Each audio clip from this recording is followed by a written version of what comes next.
허리야담을 찾아주셔서 감사합니다. 항상 건강하시고 좋은 일만 가득하시길 기원할게요. 지금 구독하시고 바로 오늘 야담 들어보시죠. 때는 바야흐로 단풍이 곱게 물들어가는 늦가을. 새벽 안개가 자욱하게 궁궐 지붕을 감싸던 어느 날이었습니다. 밤새도록 경계를 섰던 숙직 군사들이 교대를 위해 물러가고 새로운 하루의 시작을 알리는 인정의 북소리가 희미하게 울려 퍼질 무렵 조선의 심장부인 경복궁 깊숙한 곳 임금의 침전 바로 옆 편전에서 경천동지할 일이 벌어지고야 말았습니다. 그것은 바로 나라의 권위와 정통성을 상징하는 국세, 즉 임금의 옥새가 감쪽같이 사라진 것이었습니다.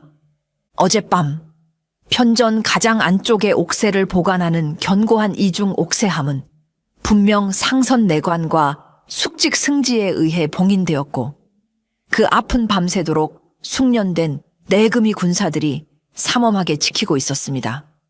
그런데 아침 일찍 다음 날 정무를 위해 옥새를 꺼내려던 상선 내관이 봉인이 교묘하게 뜯겨 있고 옥새함의 자물쇠가 열린 채 그 안이 텅 비어 있는 것을 발견한 것입니다.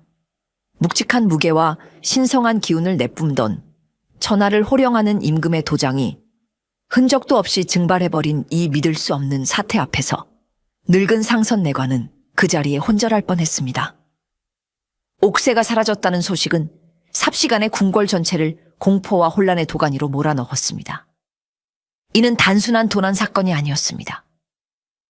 옥새는 곧 임금의 권위요, 나라의 정통성이었습니다. 옥새 없이는 임금의 교지가 효력을 발휘할 수 없었고 국가의 중대사를 결정할 수도 없었습니다. 만약 이 옥새가 반역을 꿈꾸는 자의 손에 들어간다면 그 파장은 상상조차 할 수 없는 끔찍한 결과를 초래할 것이 분명했습니다. 당장이라도 나라의 근간이 송두리째 흔들릴 수 있는 절체절명의 위기였지요. 임금께서는 이 믿을 수 없는 보고를 받고는 한동안 말을 잇지 못하고 망연자실한 표정을 지으셨습니다. 그의 얼굴은 핏기가 가신 채 창백하게 변했고 용상에 앉은 그의 어깨는 청은망은의 무게에 짓눌린 듯 축 처져 있었습니다. 옥새가 사라졌단 말이냐. 그의 목소리는 가늘게 떨리고 있었습니다. 조정의 중신들은 이 전대미문의 사태 앞에서 어쩔 줄 몰라 하며 서로 눈치만 살필 뿐 누구 하나 섣불리 입을 열지 못했습니다. 궁궐 안은 마치 폭풍전야처럼 무겁고 불길한 침묵만이 감돌았습니다. 어좌의 그림자는 그 어느 때보다도 깊고 어둡게 드리워져 있었습니다. 임금께서는 극도의 불안감 속에서 뜬 눈으로 밤을 지사우며 고뇌에 빠졌습니다. 옥사의 도난 사건은 단순한 절도범의 소행으로 보기에는 너무나도 대담하고 치밀했습니다. 궁궐의 삼엄한 경비를 뚫고 옥새를 훔쳐 달아날 수 있는 자는 그리 많지 않았습니다. 범인은 필시 궁궐 내부 사정에 정통하고 임금의 가장 가까운 곳까지 접근할 수 있는 자일 가능성이 높았습니다. 어쩌면 자신이 믿었던 신하들 중에 이 끔찍한 배신을 저지른 자가 있을지도 모른다는 생각에 임금은 온몸에 소름이 돋는 것을 느꼈습니다.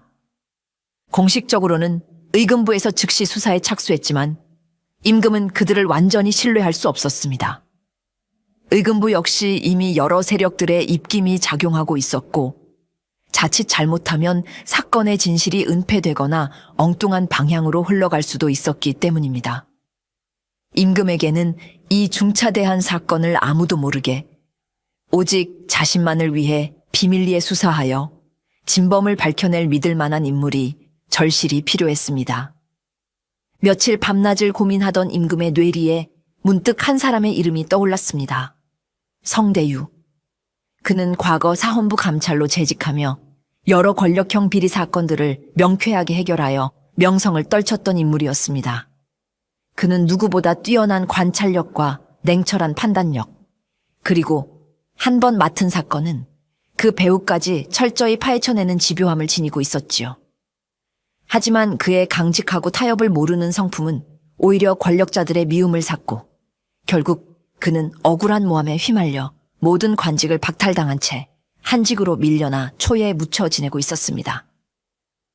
임금은 성대유야말로 이 옥새 도난 사건의 진실을 밝혀낼 유일한 적임자라고 판단했습니다. 그는 즉시 가장 믿을 만한 내관을 시켜 아무도 모르게 성대유를 궁궐로 불러들였습니다. 며칠 후 초췌하지만 여전히 형형한 눈빛을 잃지 않은 성대유가 임금의 밀명을 받고 어전에 나타났습니다. 성감찰, 오랜만이요. 임금의 목소리에는 깊은 시름과 함께 한 가닥 희망이 섞여 있었습니다. 지금 과인은 누구도 믿을 수 없는 처지에 놓여 있어. 부디 그대의 날카로운 지혜와 변치 않는 충성심으로 사라진 옥새를 찾아내고 이 끔찍한 사건의 배후를 밝혀주시오. 이 나라의 안위가 그대의 어깨에 달려 있소이다. 성대유는 임금의 간절한 어명 앞에서 깊이 고개를 숙였습니다. 비록 세상에 풍패 시달려 몸과 마음이 지쳐 있었지만 그의 가슴 속에는 여전히 정의를 향한 불꽃이 꺼지지 않고 타오르고 있었습니다.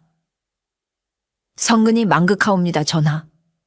비록 미천한 몸이오나 전하의 명을 받들어 목숨을 걸고 사라진 옥새를 찾아내고 국기를 바로 세우는데 모든 힘을 다하겠나이다. 그의 목소리에는 흔들림 없는 결의가 담겨 있었습니다. 그렇게 은둔했던 감찰성 대유는 임금의 밀명을 받고 어둠 속에서 홀로 진실을 추적하는 위험한 임무를 맡게 되었습니다. 그의 손에 조선의 운명이 달려 있었습니다. 성대유는 임금의 밀명을 받은 즉시 비밀리에 옥새도난 사건에 대한 조사에 착수했습니다. 그는 가장 먼저 옥새가 사라진 편전과 그 주변을 샅샅이 살폈습니다. 옥새를 보관하던 이중 옥새함은 외부에서 강제로 부순 흔적 없이 아주 능숙한 솜씨로 자물쇠가 열려 있었습니다. 이는 범인이 옥새함의 구조를 잘 알고 있거나 혹은 열쇠를 가지고 있었을 가능성을 시사했습니다. 또한 편전을 지키던 내금이 군사들의 증언에 따르면 사건 당일 밤 편전 주변에는 그 어떤 외부인의 침입 흔적도 발견되지 않았다고 했습니다.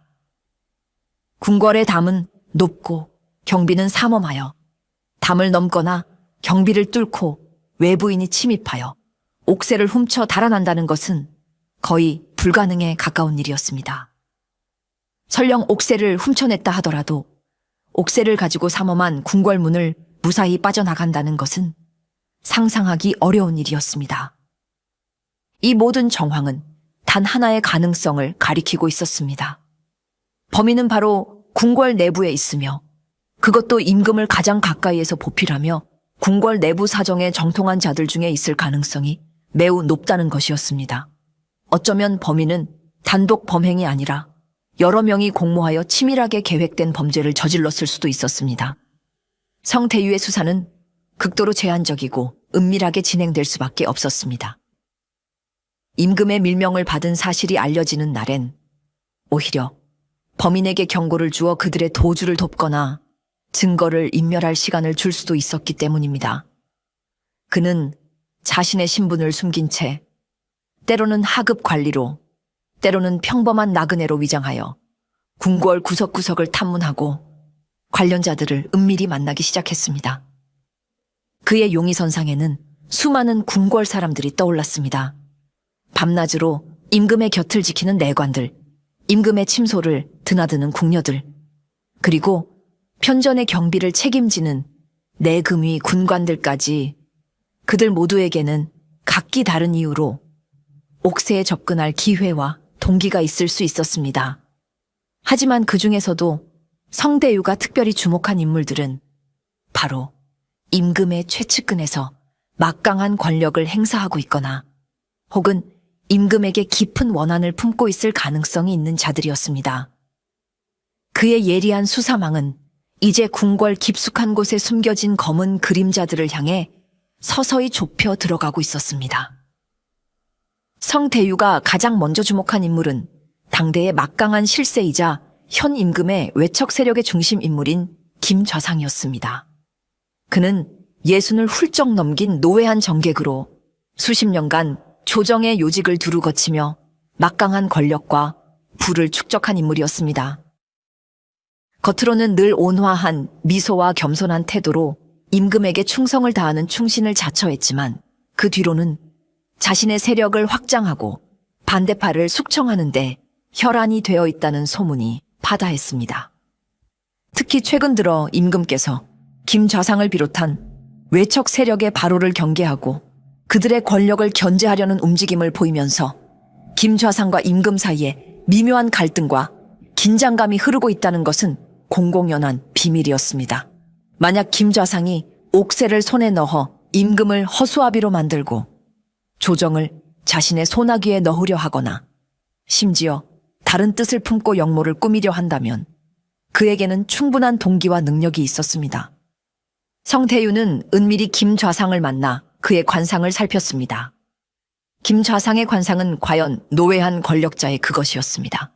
넓고 반듯한 이마는 뛰어난 지략과 야심을 보여주었고 매섭게 빛나는 눈매는 그의 냉철하고 결단력 있는 성격을 드러냈습니다.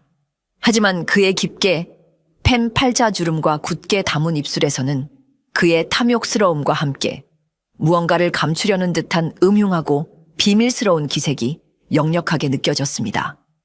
특히 그의 눈썹 사이 미간에는 검붉은 기운이 안개처럼 서려 있었는데 이는 최근 큰 배신을 당했거나 혹은 자신이 큰 배신을 계획하고 있을 때 나타나는 흉상 중 하나였습니다. 성대유는 김좌상과의 대화에서 옥새도난 사건에 대한 그의 반응을 유심히 살폈습니다. 김좌상은 임금에 대한 걱정과 충성심을 거듭 강조하며 사건의 조속한 해결을 촉구했지만 그의 말과는 달리 그의 눈빛은 어딘지 모르게 불안하게 흔들리고 있었고 때때로 성대유의 속을 떠보려는 듯한 교활한 질문을 던지기도 했습니다. 성대유는 김좌상이 이 사건의 배후에 깊이 연루되어 있거나 혹은 적어도 사건의 진실을 알고 있으면서도 무언가를 숨기고 있다는 강한 의심을 떨칠 수가 없었습니다. 김좌상의 웃음 뒤에 숨겨진 검은 속내가 무엇일지 성태유는 그의 일거수일투족을 예의주시하기 시작했습니다. 김좌상 다음으로 성태유의 의심을 산 인물은 임금의 후궁 중 한 명인 아름다운 박숙이었습니다. 그녀는 20 중반의 젊고 매혹적인 여인으로 한때는 임금의 총애를 한 몸에 받으며 궁궐 안에서 막강한 영향력을 행사했던 인물이었습니다. 하지만 최근 들어 임금의 총애가 다른 더 젊고 아름다운 후궁에게로 옮겨가면서 박숙이는 깊은 위기감과 함께 쓰라린 질투심에 사로잡혀 있다는 소문이 파다했습니다. 만약 박숙이가 잃어버린 임금의 총애를 되찾거나 혹은 자신의 소생인 어린 왕자를 다음 보위에 올리기 위해 옥새를 이용하려 한다면 그녀에게도 충분한 범행 동기가 있었습니다. 후궁들의 처소는 편전과 그리 멀지 않았고 그녀라면 임금의 동선을 파악하고 옥새에 접근할 방법을 찾아낼 수도 있었을 것입니다. 성대유는 박숙이를 은밀히 만나 그녀의 관상을 살폈습니다.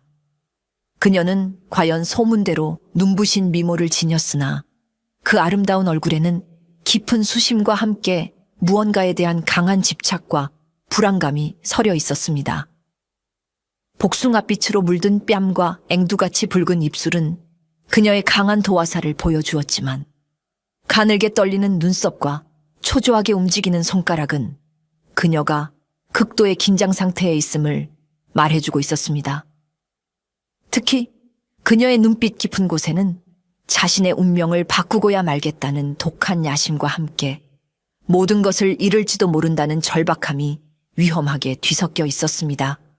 성대유가 옥사에 도난 사건에 대해 묻자 박숙이는 눈물을 글썽이며 임금에 대한 걱정과 함께 자신의 결백을 호소했습니다.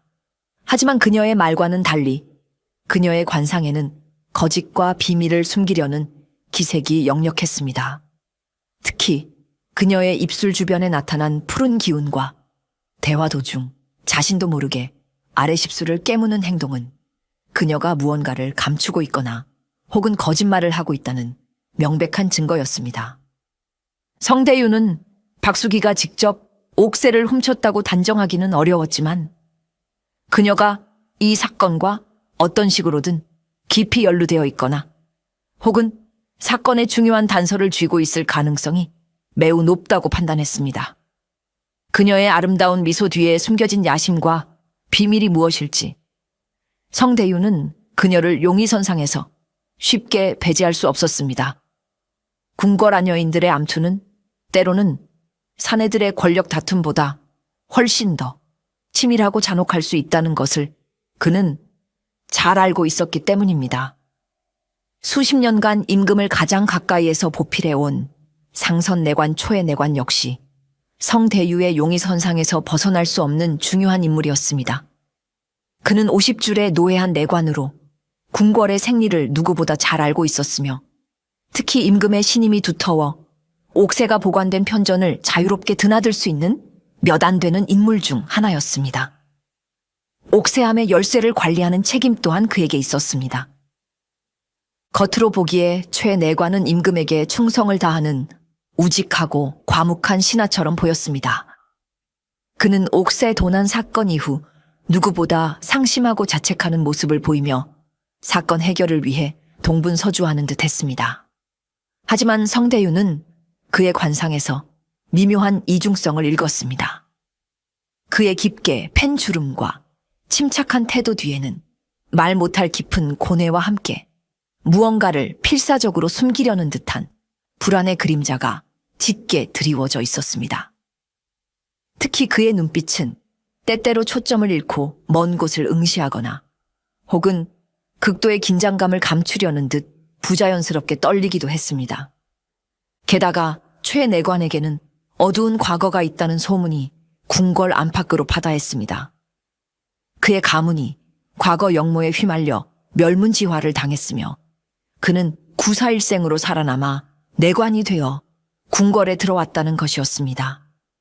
만약 이 소문이 사실이라면 그의 가슴속 깊은 곳에는 현 왕실에 대한 원한이 남아있을 수도 있었고 옥사의 도난 사건이 그의 복수극의 일부일 가능성도 배제할 수 없었습니다.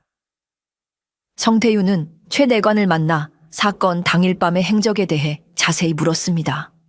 최 내관은 평소와 다름없이 임금의 침수를 돌보고 편전의 문단속을 철저히 한 후 물러났다고 일관되게 진술했습니다.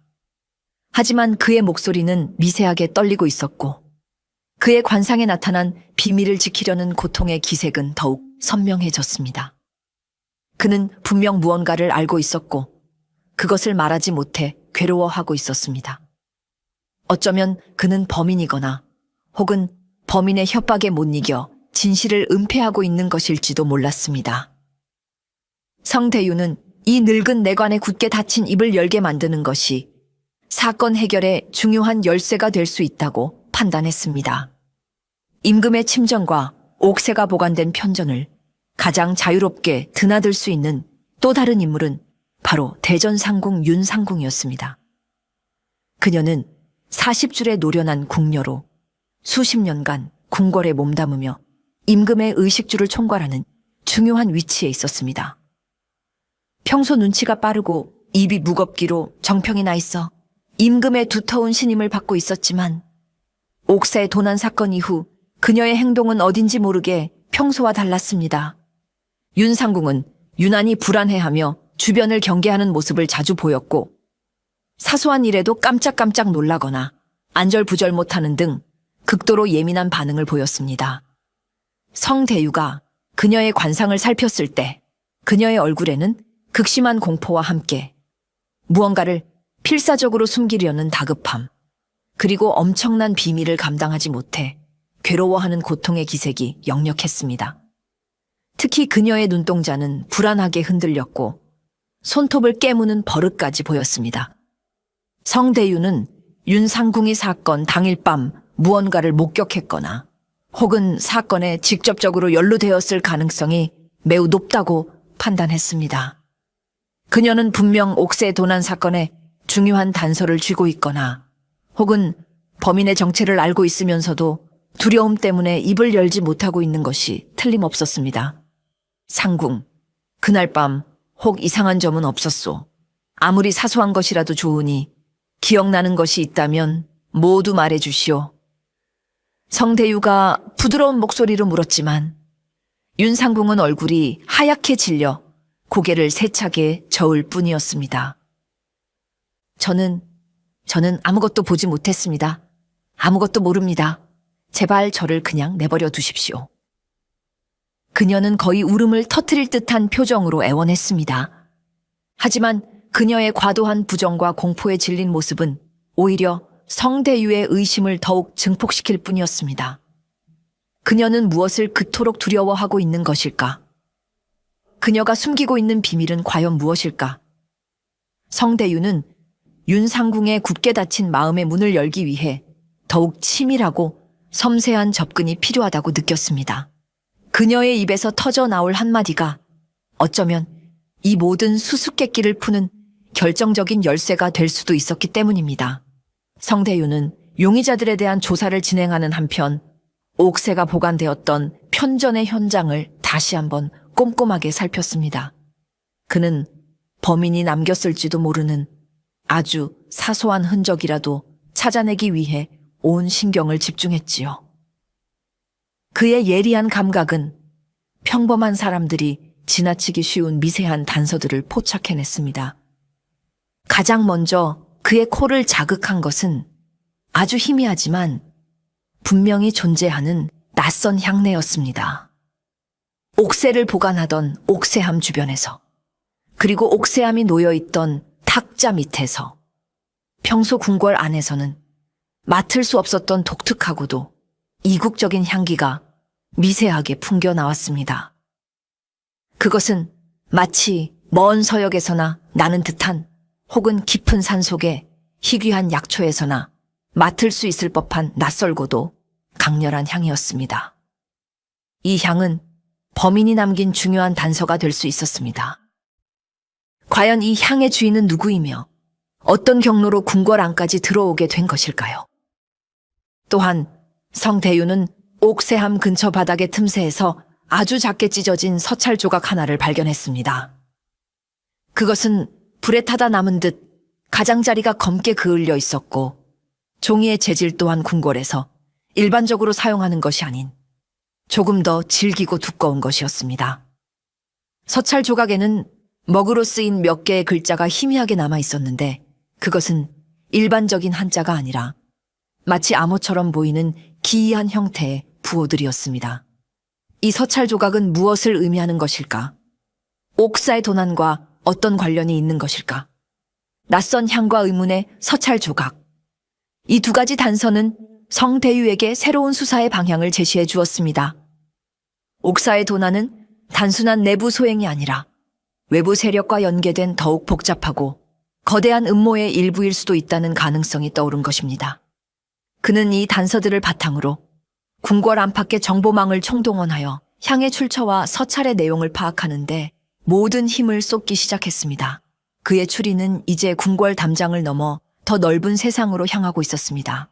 성대유는 옥사의 도난 사건 당일 밤 편전 주변을 경비했던 내금위 군사들과 숙직을 섰던 승지, 그리고 그 시간에 편전 근처를 오갔을 가능성이 있는 모든 궁궐 사람들을 대상으로 광범위한 탐문을 벌였습니다.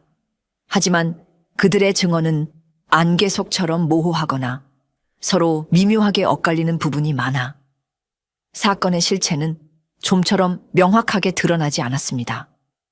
어떤 군사는 그날 밤 편전 근처에서 수상한 그림자를 본 것 같다고도 했지만 어둠과 긴장감 때문에 정확한 인상착의는 기억나지 않는다고 했습니다.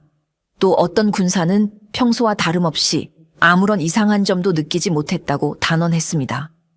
숙직 승지는 자신이 잠시 자리를 비운 사이에 누군가 침입했을 수도 있다는 가능성을 조심스럽게 제기했지만 그 역시 뚜렷한 증거는 제시하지 못했습니다.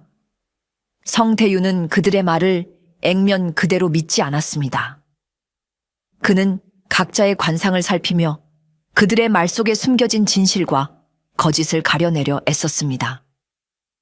어떤 이는 실제로 무언가를 숨기기 위해 거짓말을 하고 있었고, 어떤 이는 두려움 때문에 자신이 본 것을 축소하거나 왜곡하여 말하고 있었으며, 또 어떤 이는 정말 아무것도 모르고 있었습니다. 특히 용의선상에 오른 김좌상, 박수계, 최내관, 윤상궁의 행적은 더욱더 의심스러웠습니다. 김 좌상은 그날 밤 자신의 처소에서 밤늦도록 정무를 보고 있었다고 주장했지만 그의 곁을 지켰다는 하인의 증언은 어딘가 부자연스러웠습니다. 박숙이는 몸이 좋지 않아 일찍 잠자리에 들었다고 했지만 그녀의 방에서는 밤늦게까지 등불이 켜져 있었다는 궁녀의 목격담이 있었습니다. 최 내관은 편전의 문단속을 철저히 하고 자신의 처소로 돌아갔다고 했지만 그를 보았다는 다른 내관의 증언과는 시간상으로 약간의 차이가 있었습니다. 윤상궁은 그저 아무것도 보지 못했고 아무것도 모른다는 말만 되풀이하며 극도의 불안감을 드러냈습니다. 각자는 서로를 의심하거나 혹은 교묘하게 책임을 회피하려 하며 진실을 가리고 있었습니다. 성대유는 이 엇갈리는 증언들 속에서 진짜 범인을 찾아내기 위해서는 그들의 심리를 더욱 깊이 파고들어 그들이 숨기고 있는 비밀의 문을 열어야 한다고 생각했습니다. 그의 수사는 이제부터 더욱 치밀하고도 교묘한 심리전의 양상을 띠기 시작했습니다. 성대유가 임금의 밀명을 받고 비밀리에 옥새 도난 사건을 수사하고 있다는 사실은 극소수의 최측근 외에는 아무도 모르는 일이었습니다. 사건의 공식적인 수사는 의금부에서 맡고 있었고 그 책임자는 권 의금부 도사였습니다. 권 도사는 성격이 오만하고 자신의 능력에 대한 자부심이 강한 인물로 과거 성대유가 사헌부 감찰로 있을 때부터 그를 탐탁지 않게 여겨왔습니다. 성대유가 자신의 신분을 숨긴 채 궁궐 안팎을 탐문하고 다니는 것을 우연히 알게 된 권 도사는 그를 월권 행위를 하는 수상한 자로 여기고 사사건건 그의 앞길을 가로막기 시작했습니다. 그는 성대유를 불러 내 놈이 뭔데 감히 어명도 없이 궁궐을 헤집고 다니며 사건을 조사하는 것이냐. 당장 모든 것을 멈추지 않으면 내 놈의 목이 달아날 줄 알아라. 라며 엄포를 놓았습니다. 성대유는 임금의 밀명을 밝힐 수 없었기에 그저 나는 나라의 안위를 걱정하는 한낱 백성으로서 이 중차대한 사건 해결에 작은 도움이라도 될까 하여 나름대로 알아보고 있을 뿐이요. 라며 능구렁이처럼 빠져나갔습니다. 하지만 권도사는 그의 말을 믿지 않았고 오히려 그를 더욱 의심하며 그의 뒤를 캐기 시작했습니다. 설상가상으로 권도사가 김 좌상의 신복이라는 흉흉한 소문까지 돌고 있었습니다. 만약 이것이 사실이라면 권도사는 사건의 진실을 밝히는 것이 아니라 오히려 은폐하고 조작하려 할 가능성이 높았습니다. 성대유는 이제 방해와 감시까지 견뎌내며 더욱 은밀하고 신중하게 수사를 진행해야 하는 어려운 상황에 놓이게 된 것입니다. 그의 앞길에는 또 다른 거대한 장벽이 가로놓여 있었습니다. 권의금부 도사의 방해에도 불구하고 성대유는 옥새암 근처에서 발견된 불에 타다 남은 작은 서찰 조각에 적힌 암호를 해독하는데 모든 힘을 쏟았습니다. 그는 과거 자신이 해결했던 여러 사건들 속에서 접했던 다양한 종류의 암호 체계를 떠올리며 밤샘 연구를 거듭했습니다. 며칠 밤낮을 고심한 끝에 그는 마침내 그 기이한 부호들이 특정 세력들 사이에서 비밀리에 사용되는 약속된 암호 체계의 일부임을 알아냈습니다. 암호는 고도의 훈련을 받은 자가 아니라면 해독하기 어려울 만큼 복잡하고 정교했습니다. 하지만 성대유는 끈질긴 노력과 번뜩이는 직관력으로 마침내 그 암호 속에 숨겨진 충격적인 내용을 일부 해독해내는데 성공했습니다. 비록 서찰 조각이 너무 작아 전체 내용을 파악할 수는 없었지만 해독된 몇몇 단어들은 그의 등골을 서늘하게 만들기에 충분했습니다. 거사, 용상, 새로운 하늘. 이 단어들은 단순한 옥새 도난을 넘어선 훨씬 더 거대하고 끔찍한 음모, 즉 반역을 암시하고 있었습니다. 누군가가 옥새를 훔쳐내어 임금의 권위를 실추시키고 혼란을 틈타 거사를 일으켜 용상을 찬탈하고 새로운 왕조를 세우려 하고 있었던 것입니다. 성대유는 이 끔찍한 진실 앞에서 전율했습니다. 이제 이 사건은 단순한 절도 사건이 아니라 나라의 운명이 걸린 절체절명의 위기 상황임을 깨달은 것입니다. 그는 즉시 임금께 이 사실을 비밀리에 보고하고 반역의 배후를 밝혀내기 위한 더욱 위험하고도 긴급한 수사에 착수해야만 했습니다. 그의 어깨에 짊어진 책임감은 이루 말할 수 없이 무거웠습니다. 반역의 실마리를 포착한 성대유는 이제 용의자들의 거짓된 행적을 깨뜨리고 그들의 입에서 진실을 끌어내기 위해 더욱 강하게 그들을 압박하기 시작했습니다. 그는 자신이 수집한 단서들과 해독된 암호의 일부를 교묘하게 활용하여 각 용의자들이 숨기고 있는 비밀의 핵심을 정확히 찔렀습니다. 먼저 김좌상을 다시 만났을 때 성대유는 그에게 옥새함 주변에서 발견된 낯선 향과 암호가 적힌 서찰 조각에 대해 슬쩍 언급했습니다. 김좌상은 애써 태연한 척했지만 그의 눈빛은 순간적으로 크게 흔들렸고 차를 마시던 그의 손이 미세하게 떨리는 것을 성대유는 놓치지 않았습니다. 그는 김좌상이 이 모든 음모의 정점에 있거나 적어도 깊숙이 관여하고 있음을 확신했습니다. 다음으로 박수기를 만났을 때 성대유는 그녀에게 옥새를 이용하여 자신의 소생인 왕자를 다음 보위에 올리려 했다는 소문에 대해 직접적으로 물었습니다. 박수기는 얼굴이 하얗게 질리며 격렬하게 부인했지만 그녀의 관상에 나타난 권력에 대한 강한 욕망과 비밀스러운 거래 위의 기색은 그녀의 말을 믿기 어렵게 만들었습니다. 그녀는 어쩌면 김좌상의 반역 음모에 이용당하고 있거나 혹은 적극적으로 가담하고 있는 것일지도 몰랐습니다. 최내관과 윤상궁 역시 성대유의 집요한 추궁 앞에서 점차 무너져 내리기 시작했습니다. 성대유는 그들이 사건 당일 밤 목격했던 사소한 정황들을 끄집어내며 그들의 기억을 자극했고 그들의 증언 속에 숨겨진 모순점들을 날카롭게 지적했습니다. 결국 그들은 서로에게 책임을 떠넘기거나 혹은 두려움에 떨며 조금씩 진실의 조각들을 실토하기 시작했습니다. 그들의 입에서 나온 이야기들은 하나같이 김좌상과 박수계 그리고 그들과 영해된 다른 세력들의 수상한 움직임을 가리키고 있었습니다. 용의자들은 성대유의 예리한 추궁 앞에서 속수무책으로 동요하며 자신들의 거짓된 행적이 깨지는 것을 지켜볼 수밖에 없었습니다. 용의자들의 거짓 행적이 하나씩 무너지고 반역의 증거들이 속속 드러나면서 성대유는 이제 사라진 옥새의 행방을 찾는데 모든 수사력을 집중했습니다. 그는 옥새가 이미 궁궐 밖으로 밀반출되었을 가능성보다는 아직 궁궐 안 어딘가에 영모 세력들이 거사를 일으킬 때까지 안전하게 숨겨져 있을 가능성이 높다고 판단했습니다. 옥새는 그들의 반역을 정당화하는 가장 중요한 상징물이었기 때문입니다. 성대유는 옥새함이 놓여있던 편전에서 났던 그 낯선 이국적인 향의 출처를 끈질기게 추적했습니다. 그는 궁궐의 모든 향료와 약재를 관리하는 상궁들을 만나 탐문하고 향의 특징을 설명하며 그것과 유사한 향을 사용하는 사람을 수소문했습니다. 며칠간의 끈질긴 노력 끝에 그는 마침내 그 향이 박수기가 최근 외부에서 몰래 들여와 사용하고 있는 희귀한 서역의 향료와 동일하다는 사실을 알아냈습니다. 성대유는 즉시 박수기의 처소를 급습했습니다. 물론 옥새가 그녀의 방에서 직접 발견되지는 않았습니다. 하지만 그녀의 방 한쪽 벽에 걸린 화려한 그림 뒤편, 아주 교묘하게 숨겨진 작은 비밀 공간 안에서 옥새를 담았던 것으로 보이는 비단 보자기가 발견되었습니다. 보자기에는 아직 옥새의 묵직한 무게로 인해 눌린 자국과 함께 옥새함 주변에서 났던 그 낯선 향이 희미하게 남아 있었습니다.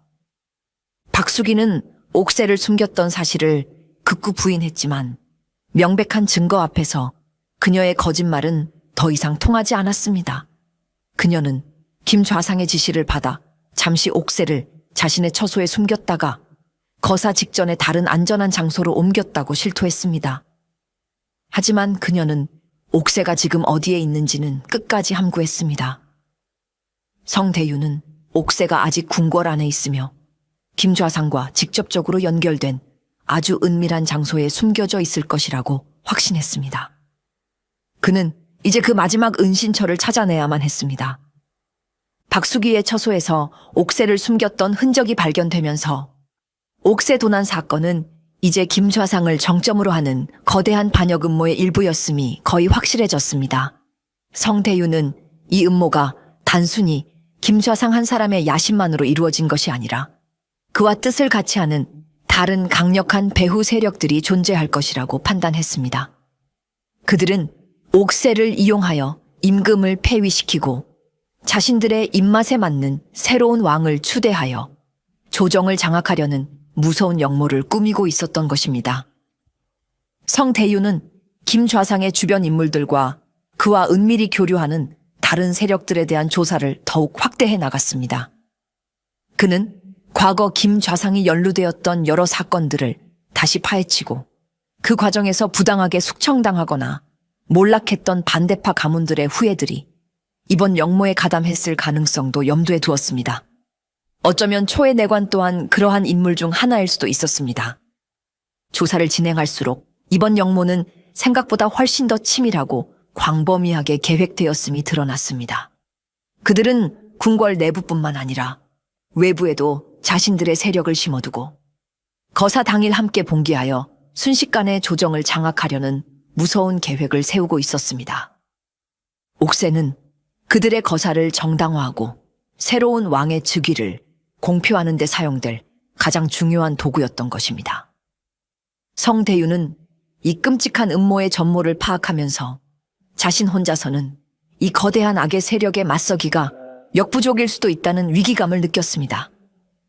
그는 즉시 임금께 이 모든 사실을 보고하고 역모 세력들을 일망타진하기 위한 보다 적극적이고 대담한 계획을 세워야 한다고 건의했습니다. 이제는 단순한 수사를 넘어 나라의 운명을 건 한판 승부가 펼쳐지려 하고 있었습니다. 궁지에 몰린 김좌상과 반역 세력들은 성대유의 수사망이 점점 더 자신들을 향해 좁혀오자 극도의 불안감에 휩싸였습니다. 그들은 성대유를 제거하려는 음모를 꾸미기도 하고 혹은 자신들의 죄를 다른 이에게 뒤집어 씌우려는 비열한 수작을 부리기도 했습니다. 하지만 그들의 발악은 오히려 성대유에게 결정적인 증거를 잡을 기회를 제공해 주었습니다. 결정적인 순간은 뜻밖의 곳에서 찾아왔습니다.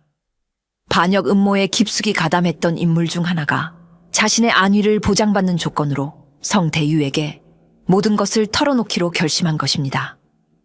그 인물은 바로 임금의 곁을 오랫동안 지켜왔던 윤상궁이었습니다. 윤상궁은 처음에는 두려움 때문에 입을 굳게 다물고 있었지만 성대유의 끈질긴 설득과 그녀의 관상에 나타난 깊은 고뇌와 양심의 가책을 읽어낸 그의 인간적인 접근에 결국 마음을 열었습니다. 그녀는 눈물로 자신의 죄를 고백하며 김좌상이 주도한 반역 음모의 구체적인 계획과 주동자들의 이름, 그리고 무엇보다 사라진 옥새가 숨겨진 마지막 장소를 성대유에게 밝혔습니다. 윤상궁의 증언에 따르면 옥새는 김좌상의 사가 가장 깊숙한 곳에 있는 비밀 지하실에 숨겨져 있었으며 바로 내일 새벽 거사를 통해 새로운 임금의 즉위를 공표하는 데 사용될 예정이라는 것이었습니다. 또한 거사 당일 궁궐, 내부와 외부에서 동시에 봉기하여 반대 세력을 숙청하고 조정을 장악하려는 구체적인 계획까지 낱낱이 털어놓았습니다. 윤상궁의 결정적인 증언은 그야말로 천금과도 같은 것이었습니다. 성대유는 이제 반역 세력들의 모든 계획을 손바닥 보듯 꿰뚫어 볼 수 있게 창로 으며 그들을 일망타진할 절호의 기회를 잡게 된 것입니다. 그는 즉시 임금께 이 사실을 보고하고 마지막 결전을 위한 치밀한 준비에 착수했습니다. 윤상궁의 증언을 통해 반역 세력들의 모든 계획을 파악한 성대유는 이제 그들을 완벽하게 일망타진하기 위한 대담하고도 치밀한 함정 수사를 계획했습니다. 그는 임금과 긴밀히 협력하여 반역 세력들이 옥새를 이용하여 거사를 치르려는 바로 그 결정적인 순간을 덮쳐 현장에서 그들을 모조리 체포하고 영모의 모든 증거를 확보할 작정이었습니다. 성대유는 먼저 반역 세력들에게 거짓 정보를 흘려 그들을 안심시켰습니다. 마치 자신들의 계획이 순조롭게 진행되고 있으며 아무도 그들의 음모를 눈치채지 못하고 있다고 믿게 만든 것이지요. 또한 궁궐 내부의 경비를 의도적으로 허술하게 보이도록 조작하여 그들이 거사를 일으키기에 최적의 환경이라고 착각하게 만들었습니다. 동시에 성대유는 자신을 따르는 소수의 정예 금군들과 함께 김좌상의 사가 주변에 비밀리에 잠복하여 그들의 움직임을 철저히 감시했습니다. 그는 거사 당일 새벽 김좌상이 옥새를 가지고 궁궐로 향하는 바로 그 순간을 포착하여 궁궐 안팎에서 동시에 영모 세력들을 덮칠 계획을 세웠습니다. 이 모든 계획은 극비리에 진행되었으며 오직 임금과 성대유 그리고 그가 절대적으로 신뢰하는 몇몇 신복들만이 알고 있었습니다. 만약 조금이라도 정보가 새어나간다면 모든 것이 수포로 돌아갈 수 있는 그야말로 살얼음판을 걷는 듯한 아슬아슬한 작전이었습니다. 성대유는 자신의 모든 지략과 용기를 총동원하여 이 마지막 한판 승부에 조선의 운명을 걸었습니다. 마침내 거사 당일 새벽 짙은 어둠을 틈타 김좌상이 자신의 사가 비밀 지하실에서 옥새를 꺼내들고 신복들과 함께 궁궐을 향해 은밀히 움직이기 시작했습니다. 그들의 얼굴에는 영모 성공에 대한 기대감과 함께 극도의 긴장감이 서려 있었지요. 그들은 자신들의 계획이 완벽하다고 믿었지만 이미 성대유가 쳐놓은 거대한 그물 속으로 스스로 걸어 들어가고 있는 것이나 다름없었습니다. 김좌상 일행이 궁궐에 약속된 장소에 도착하여 다른 영모 세력들과 합류하고 옥새를 이용해 새로운 임금의 즉위를 선포하려는 바로 그 결정적인 순간, 사방에서 갑자기 수많은 횃불이 일제히 밝혀지며 성대유가 이끄는 정예 금군들이 함성을 지르며 그들을 덮쳤습니다. 역적들을 모조리 체포하라. 한 놈도 놓치지 마라. 성대유의 우렁찬 명령과 함께 금군들은 용맹하게 역도들을 향해 돌진했습니다. 예상치 못한 기습에 영모 세력들은 혼비백산하여 제대로 저항도 하지 못하고 속수무책으로 무너져 내렸습니다. 궁궐 안팎에서 동시에 진행된 성대유의 치밀한 작전으로 반역에 가담했던 모든 주동자들과 그 수하들은 삽시간에 체포되었습니다. 치열한 격투 끝에 영모의 수괴였던 김좌상 또한 성대유의 칼날 앞에 무릎을 꿇고 그 자리에서 포박되었습니다.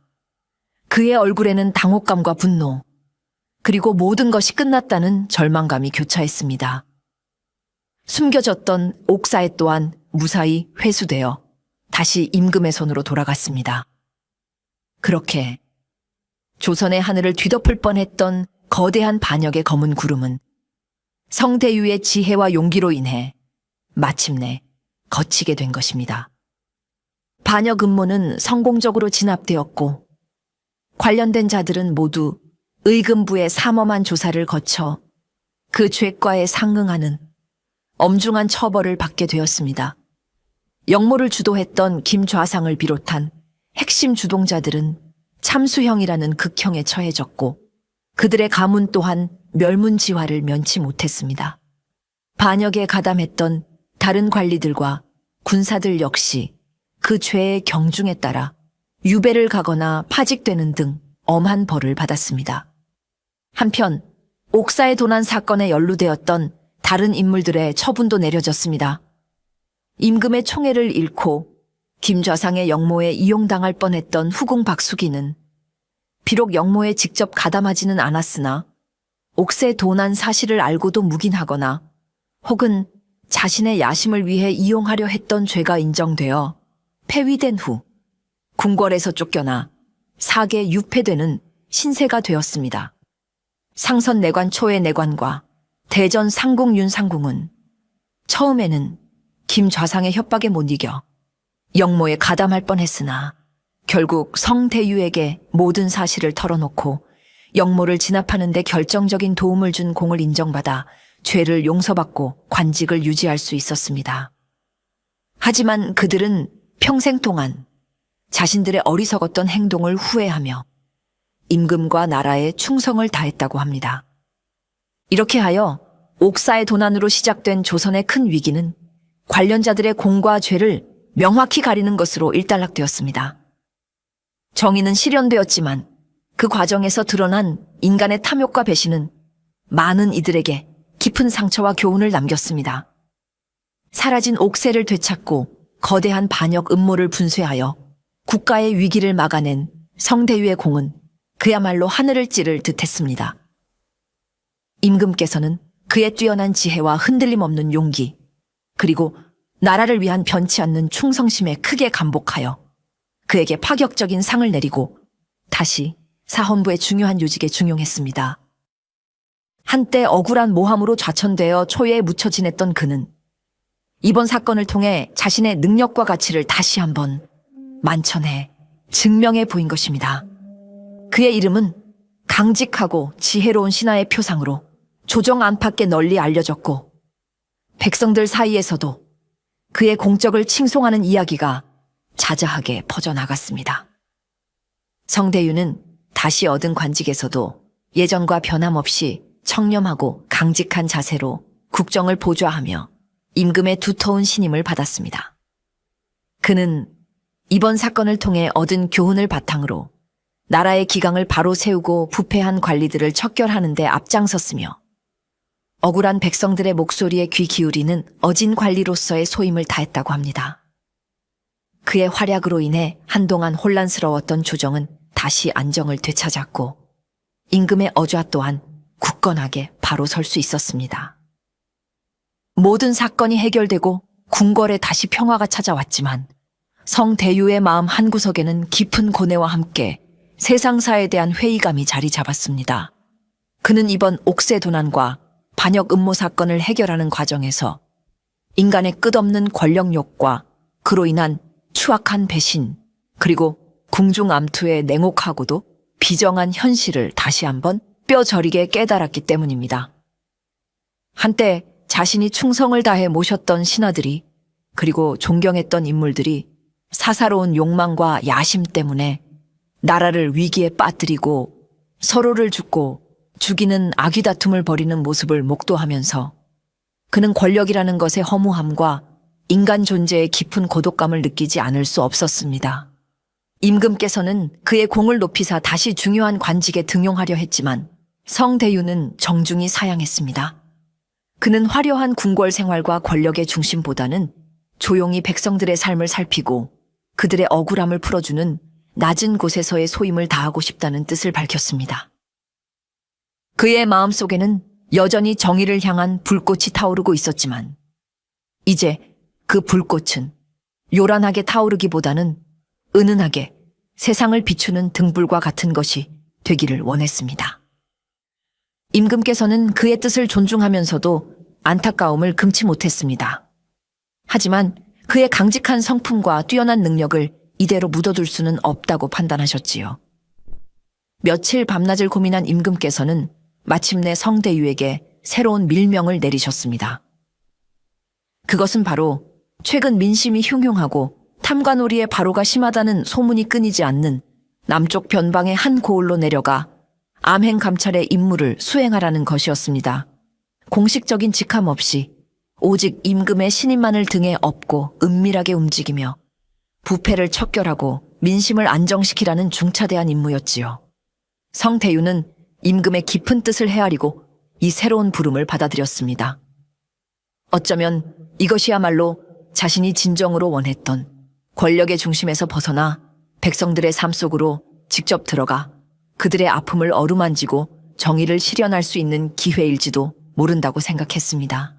그는 조용히 짐을 꾸려 아무도 모르게 한양을 떠나 남쪽으로 향했습니다. 그의 새로운 여정은 그렇게 또 다른 비밀과 위험, 그리고 새로운 인연을 향해 시작되고 있었습니다. 성대유가 암행 감찰의 밀명을 받고 도착한 남쪽 변방의 고을은 겉보기에는 평화롭고 풍요로워 보였지만 그 이면에는 깊은 어둠이 도사리고 있었습니다. 고을 수령은 중앙에서 밀려난 무능한 인물이었고 실질적인 권력은 지방 토호 세력과 결탁한 아전들의 소나귀에 넘어가 있었습니다. 그들은 온갖 교묘한 방법으로 백성들의 고혈을 짜내고 자신들의 배를 불리는데 혈안이 되어 있었지요. 억울한 일을 당해도 하소연할 곳 없는 백성들의 원성은 하늘을 찌를 듯했지만 누구 하나 감히 그들의 횡포에 맞서지 못하고 있었습니다. 성대유는 허름한 나그네 차림으로 변복하고 마을 곳곳을 다니며 민심을 살폈습니다. 주막에서는 흉흉한 민심을 듣고 장터에서는 억울한 사연을 가진 이들을 만났으며 밤이면 몰래 관아 주변을 맴돌며 아전들의 비리를 뒷조사했습니다. 그의 예리한 관찰력과 뛰어난 관상술은 이곳에서도 어김없이 빛을 발했습니다. 그는 사람들의 얼굴에 나타난 기색과 말투, 몸짓 하나하나를 통해 그들의 숨겨진 속내와 비밀을 꿰뚫어 보았습니다. 그러던 중 그는 이 고을에서 최근 몇 년 사이에 의문스러운 실종 사건이 연이어 발생했다는 사실을 알게 되었습니다.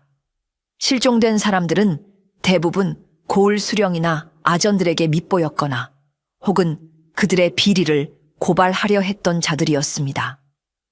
관에서는 그들이 야반 도주를 했거나 혹은 산짐승에게 해를 입었다고 서둘러 사건을 종결했지만 마을 사람들 사이에서는 그들이 누군가에 의해 살해되어 암매장되었다는 흉흉한 소문이 끊이지 않았습니다. 성대유는 이 연쇄 실종 사건이야말로 이 고을에 만연한 부패와 악행의 뿌리를 드러낼 결정적인 단서가 될 수 있다고 직감했습니다. 그는 마치 거미줄처럼 얽히고 설킨 이 사건의 진실을 파헤치기 위해 더욱 깊숙하고 위험한 곳으로 발을 들여놓기 시작했습니다. 그의 앞에는 옥사에 도난 사건 못지않은 거대하고 추악한 음모가 기다리고 있었습니다. 성대유가 연쇄 실종 사건을 조사하던 중 그의 앞에 의문의 여인 하나가 나타났습니다. 그녀는 늦은 밤 성대유가 머무는 허름한 객주집을 찾아와 자신을 실종된 한 선비의 누이라고 밝히며 동생의 행방을 찾아달라고 눈물로 간청했습니다. 여인의 이름은 소혜, 나이는 20 초반으로 보였고 슬픔에 잠겨 있었지만 그 눈빛에는 강인함과 함께 무언가를 숨기는 듯한 비밀스러운 기색이 서려 있었습니다. 성대유는 그녀의 관상을 살폈습니다.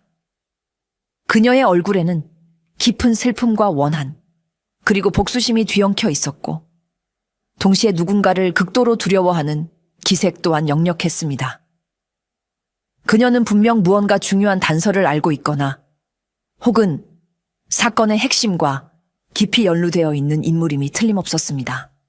소혜는 처음에는 경계심을 풀지 않고 맴도는 이야기만 했지만 성대유의 진심, 어린 태도와 예리한 질문 앞에서 조금씩 마음을 열기 시작했습니다. 그녀의 동생은 고을 아전들의 비리를 고발하려다 실종되었으며 자신은 그 배후에 고을 수령과 지방 토호 세력이 있다는 것을 알고 있다고 털어놓았습니다. 또한 그녀는 동생이 남긴 비밀 장부를 가지고 있으며 그 안에는 그들의 모든 악행이 기록되어 있다고 했습니다. 하지만 그 장부를 노리는 자들 때문에 자신 역시 위험에 처해 있으며 누구도 믿을 수 없는 상황이라고 절박하게 호소했습니다. 성대유는 소혜의 이야기가 사실이라면 이것이야말로 탐관오리들을 일망타진할 결정적인 증거가 될 수 있다고 판단했습니다. 하지만 동시에 그녀의 이야기에는 어딘지 모르게 석연치 않은 구석이 있었습니다. 그녀의 관상에 나타난 거짓과 숨겨진 의도의 기운은 그를 혼란스럽게 만들었습니다.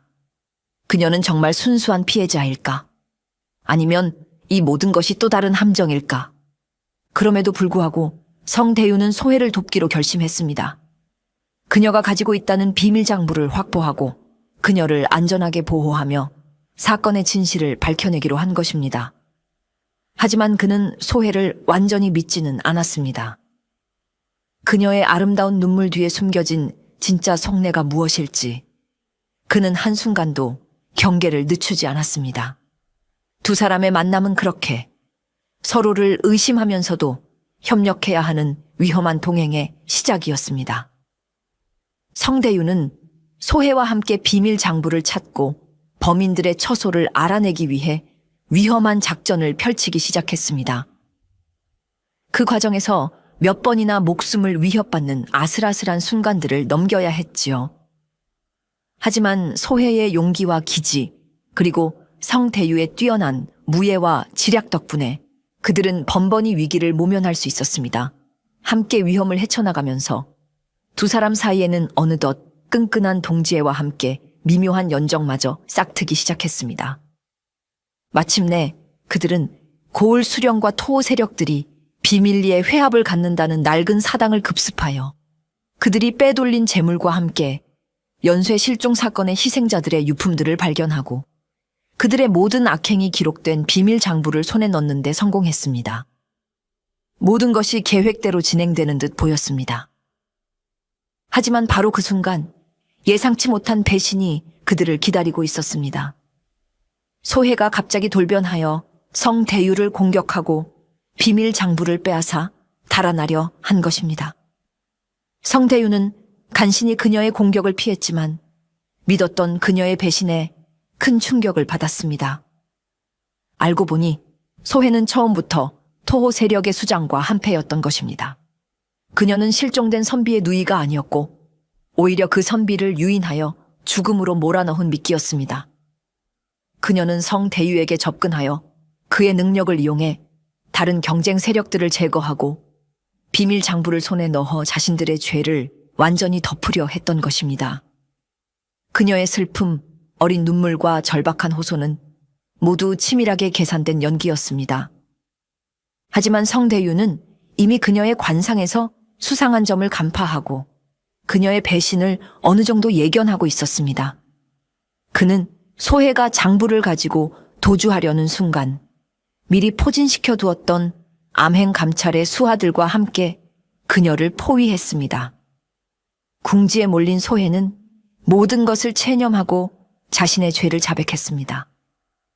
그녀는 사랑하는 남자를 위해 어쩔 수 없이 악행에 가담했지만 마음 한구석에서는 늘 죄책감에 시달려왔다고 눈물로 호소했습니다.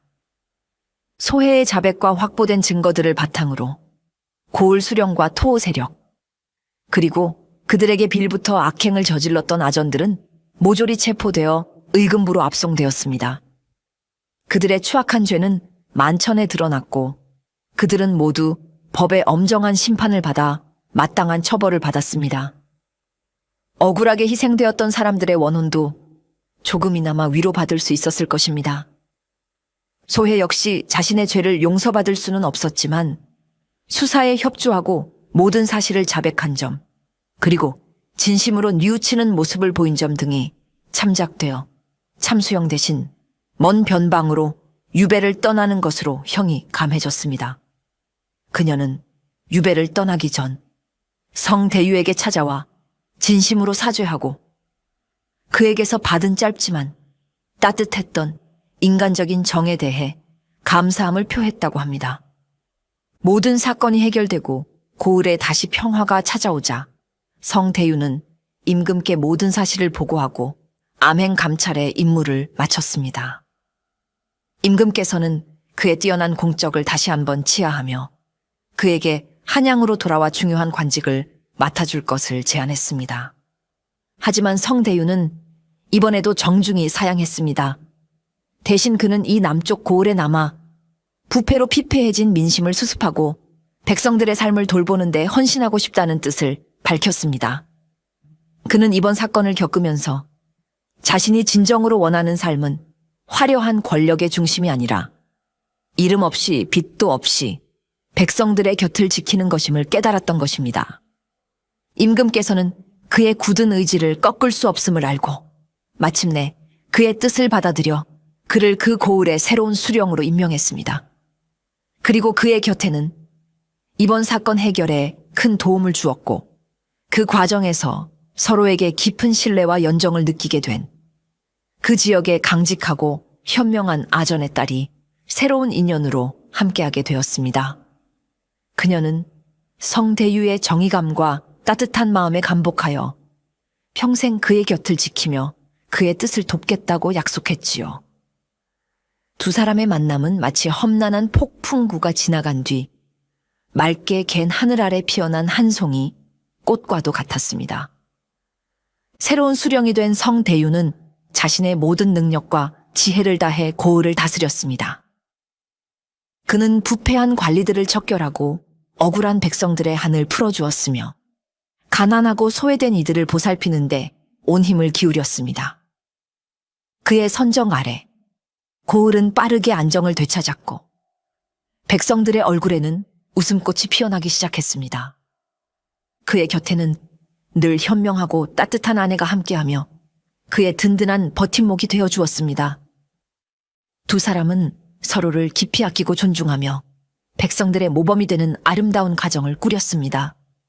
그들에게는 옥동자 같은 아들과 어여쁜 딸도 여럿 태어나 집안에는 늘 행복한 웃음소리가 끊이지 않았다고 합니다. 성대유는 평생을 청렴하고 강직한 관리로서 백성들을 위해 헌신했고 그의 공적은 널리 알려져 후세에까지 귀감이 되었습니다. 사람들은 그를 하늘이 내린 감찰 혹은 백성을 구한 영웅이라 칭송하며 그의 이야기를 전설처럼 전했습니다. 비록 그는 벼슬길의 화려함이나 중앙 권력의 단맛을 좇지는 않았지만 백성들의 마음속에 영원히 살아 숨쉬는 진정한 영웅으로 기억되었습니다.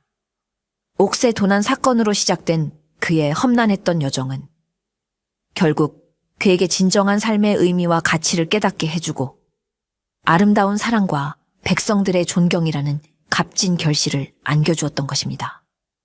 야담은 이렇게 한때 좌절했던 정의로운 관리가 다시 한번 세상을 향해 나아가 온갖 역경과 배신을 이겨내고 마침내 백성을 위한 참된 길을 걷게 되는 감동적인 이야기로 행복하게 막을 내립니다. 그의 빛 속의 눈은 어둠 속에서 진실을 꿰뚫었고 그 진실은 썩어빠진 세상을 정화하고 새로운 희망을 꽃피우는 귀한 씨앗이 되었던 것입니다. 허허, 참으로 가슴 뭉클하고도 교훈적인 이야기가 아니겠습니까? 부디 여러분의 삶에도 성대유와 같은 맑고 바른 정신이 늘 함께 하시기를 기원합니다.